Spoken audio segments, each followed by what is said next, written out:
শশীদি, অবশ্যই করে এই জায়গায় আসবো। বিজেপি এবং সিপিআইএম এর প্রতিনিধি রয়েছে, তাদের প্রতিক্রিয়া নেব। খালি আপনাকে একটা কথা বলে দিই, সিবিআই এর তরফ থেকে যে স্ট্যাটাস রিপোর্ট দেওয়া হয়েছে তাতে কিন্তু বেশ কিছু গুরুত্বপূর্ণ তথ্য সিবিআই এর হাতে রয়েছে, এমনটাই কিন্তু প্রধান বিচারপতি ইতিমধ্যেই মন্তব্য করেছেন।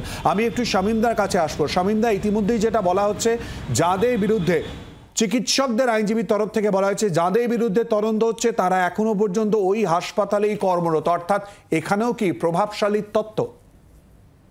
না, দেখুন, শুরু থেকেই আমরা দেখতে পাচ্ছি যে সদিচ্ছার অভাব আছে।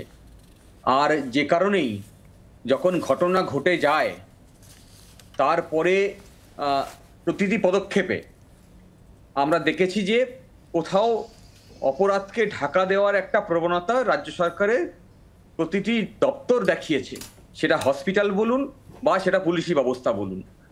তো এখনও যেটা দেখতে পাচ্ছেন যে সুপ্রিম কোর্ট নির্দেশ দিয়েছে, তারা কথা দিয়েছে, কোর্টের কাছে আন্ডারটেক করেছে যে সিকিউরিটি এনশিওর করবে, এবং তারা জানেন যে সিকিউরিটি এনশিওর করতে গেলে আর পারিপার্শ্বিকভাবে আর কি কি করতে হবে, সিসিটিভি ইনস্টলেশনের বাদ দিয়েও।